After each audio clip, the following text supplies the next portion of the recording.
Good morning, everyone. Today, our group will be discussing about the topic equal access to technology can help bridge the digital divide in education. I'm Izahani. I'm Duratul Hani. I'm Emilia Zuleika. Okay, so we all know that today's world is becoming more and more digital. Students need to have devices and internet and also online tools to study and learn. But the problem is not everyone has the same access.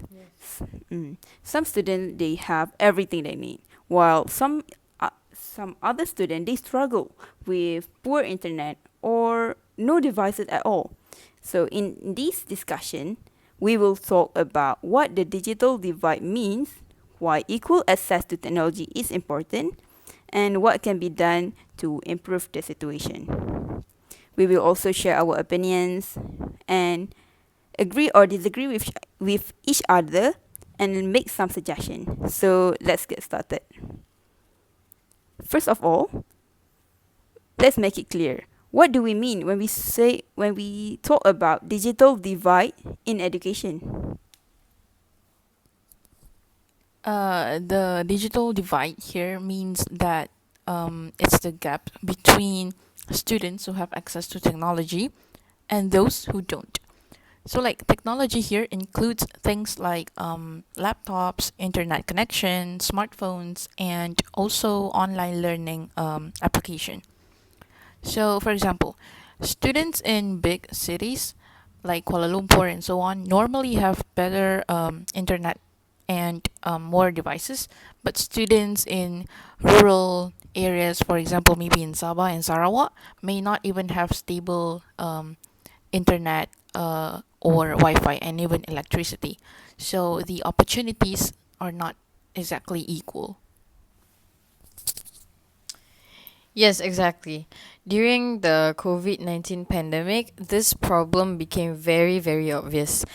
Some students continued their online classes smoothly, while many others couldn't even join at all. So they either didn't have any laptop, had to share one device with siblings, or their internet connection was too weak.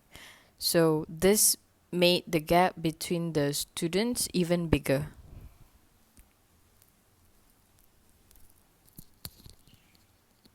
I see. But let me ask both of you. If we provide technology, does that automatically mean that students will perform better in education? Not automatically. Just giving a laptop or internet doesn't mean students will succeed in education aspect. They also need guidance from their teachers. They have to have the skills to use technology properly and wisely, and also family support, of course. But without access, they don't even have the chance to try. So I think access is the first and the most important step we have to take. Yeah, I agree. So, um, for example, in Malaysia, the government tried to provide TV-based lessons for students who didn't have internet or didn't even have like devices during the pandemic. So, but students with internet and devices learn better because they could replay the lessons and ask questions online or download notes. Those without access were left behind, and it is too obvious for me. So from what we discussed, we agree that equal access to technology doesn't guarantee success, but it is the starting point. Without it, students don't even get the opportunity to learn equally. So, in my opinion, equal access is the most important factor.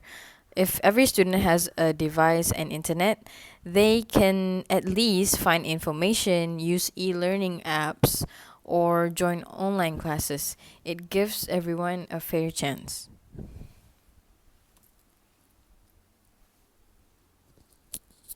Yes, I agree with you. Technology opens up so many opportunities. Like, for example, platforms like YouTube or Khan Academy, they allow students to learn topics that they don't understand in classes and even get more knowledge that are not provided in schools curriculum.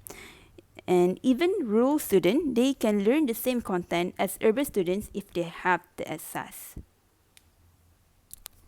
I understand your points, but I don't completely agree. Equal access doesn't mean equal results because some students may not use the technology um, for studying. They might play games or scroll on social media instead using the application or using the technology they have right now. So also, if families don't support education, then even with devices, students might not benefit from the devices itself. So, That's true. But at least with access, they have the option to use it for learning. Without access, they have no choice at all. So it's like giving all students the same textbook. Some will read it, some will not. And but at least the opportunity is there. Like at least they could do something with the devices.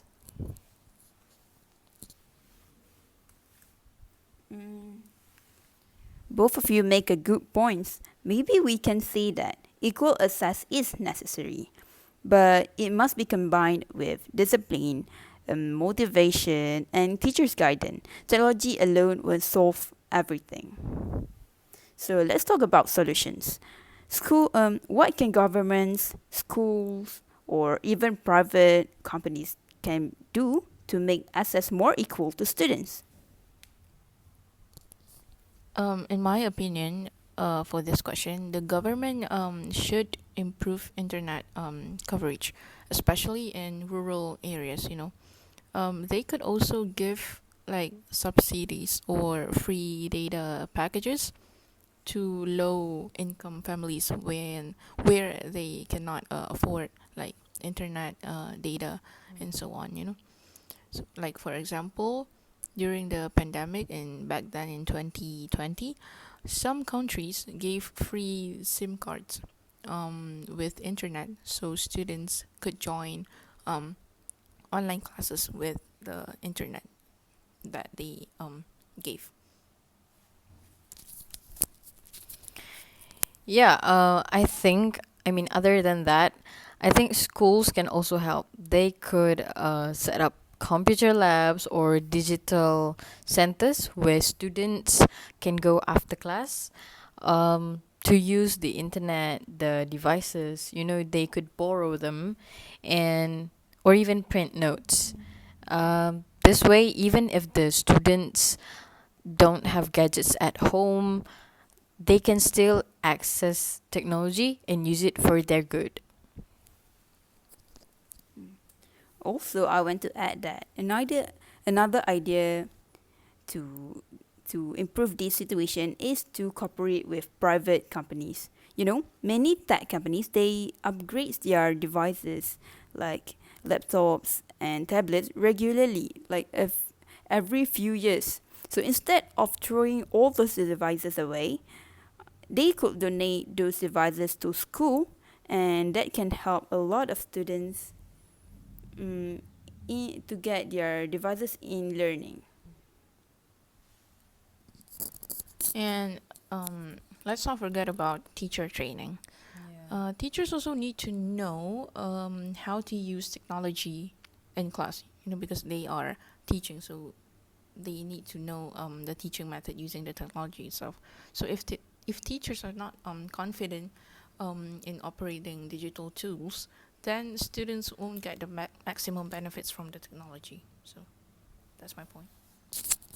I agree. Also, students should be taught digital literacy. Things like using Microsoft Office, making presentations, or even basic codings. If they know how to use technology well, I think they can be more independent learners. So, when they know how to use things, I think many like innovations and creative works could be done, and yeah, I think it will be so great.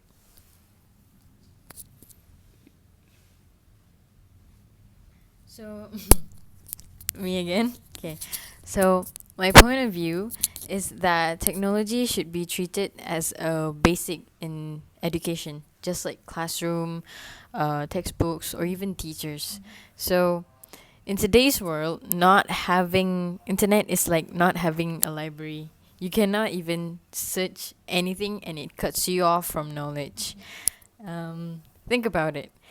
If you want to research for an assignment without internet, you are stuck with limited knowledge, such as like books. I mean, I'm not saying that only books are limited. It's just that with internet, the whole world's knowledge is open to you. So for me, internet access is a necessity, not a luxury. I see your point, but I think we should have a balanced technology with traditional traditional teaching. For example, younger children, maybe 7 years old, they cannot have too much screen time because that is harmful to their body. They can because that kind of thing can give consequence to their eyes, and maybe they can get addicted to devices. So they also need to have face-to-face interaction, handwriting practice, and hands-on activities like drawing or building or playing outside. Because s I think that technology is powerful, but it shouldn't replace everything. For me, technology here, as we're talking, is just a tool. The real difference comes from how we utilize it, how we operate it. Like, we can take it from example of a country. Singapore invests in both digital infrastructure and also teacher training. So their students can perform well in education. Meanwhile, some countries they they, they distribute laptops, but they don't train their teachers. So the laptops end up unused, and even if they used it, they use it for entertainment. So that shows us clearly that access plus good policy is the key, not just the devices alone. Yes.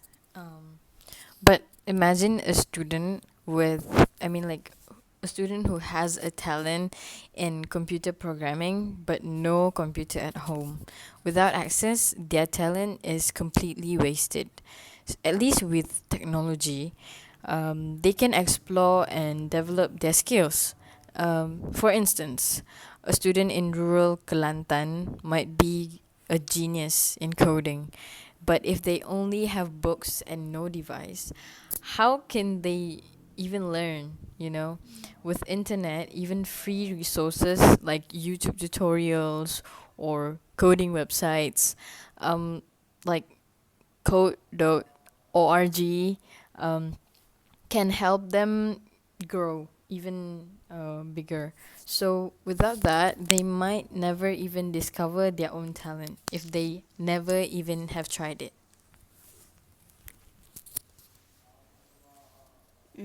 That's a good example, and I understand that. But I still think that education should remain holistic because technology is important, but we should not ignore other teaching aspects like creativity, teamwork, and communication. A student may be excellent with technology, but if they cannot speak or work well in group, they might still struggle in workplace. Like for example, engineers don't just sit at tables doing their design and all. They need to explain their design to their colleagues, present it to clients, and collaborate with others. So technology is a tool, but human skills is needed too. Yes, I actually agree with both of you here. Like technology is like a double-edged sword. It can give opportunities to us, but it can also create problems and issues. For example, maybe we can talk about plagiarism. Plagiarism becomes easier because students just copy and paste assignments from the internet and any other AI application. Another issue is cyberbullying, because cyberbullying is not a strange thing in Malaysia, of course. When students are always online, they may face online harassment. Okay, so an addiction to games is another risk that we can talk about. So technology helps, but it also brings new challenges as it dominate the world. That's true, but I feel that challenges could absolutely be managed. Schools can teach digital ethics, how to use technology responsibly. If we only focus on the risk, I think we might forget the huge advantages, you know? For for example, international collaboration is possible. Students can even join online competitions, exchange emails, have new and countless skills that they could get online, and they could even exchange emails in like with the other students in various countries, or even attend webinars. These experiences are impossible without equal access. Isn't that worth the effort, don't you think? Yes, and also I want to add that access can reduce the inequality between urban and rural students. Like imagine two students sitting for SPM. One student, they're from Kuala Lumpur, where they can have access to online tuition, have a lot of free notes, and maybe past year's papers online. They can email their teachers anytime they want with the devices and technology they have. Another student, they're from rural area that only depends on textbooks from school library. Imagine the differences is big. The gap is very big. Obviously, the first student has an advantage. So I think that equal access can reduce that unfairness. Otherwise, education becomes about who can afford better technology. It's not about who studies better. Exactly, I agree. Because if you think long term, the workforce of the future will require digital skills also. So jobs in engineering, for example, medicine, and even business all depend on technology uses. And if students don't learn these skills from when they were young, they will face major disadvantages when they enter university or the job market. So yes, access is access is crucial, not just for examinations but also for life skills, because without digital knowledge, graduates might end up being unemployed and jobless. Yep, I strongly agree. Without equal access, the students will become richer in knowledge, and I mean, without equal access, the students, I mean, the gap will definitely widening, you know. Rich students will become richer in knowledge and skills, while poor students will fall behind, like further behind. So it's not only an education issue, but also a social justice issue, you know. Think about rural indigenous communities. If they never get access, how will they, I mean, like, how will their children compete with city kids in the same job? You know, it's a cycle of endless inequality. So, I'd like to elaborate on Isa's point where, um, like, comparing the two students in KL and a rural place. As for me myself, as an ex SPM student, I uh, s- I study with online, with internet a lot. Like, I use it most of the time, and that's where I get my resources. And I usually get my, like, past paper questions and the things that I am targeting to excel on. I would usually practice, and the infos I got it uh from the internet.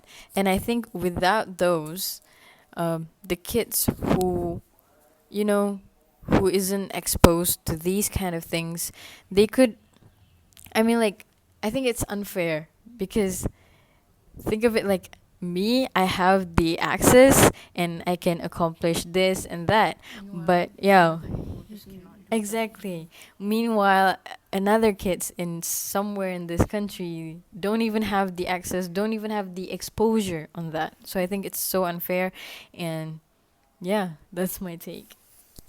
So we can sum up that we can see three perspectives here. First, technology as a necessity. Second, technology is one of the tools from many. And third, technology has both benefits and risk. But all of us agree that without equal access to technology, students will face disadvantages. Even even if we even if we disagree slightly on how central technology should be. Okay. I really believe that without equal access, we will have two types of students. Yeah. First, those who succeed in because they have a lot of resources. Second, those who fail because they don't. That is unfair because education is supposed to be fairer, right? Yeah. Equal.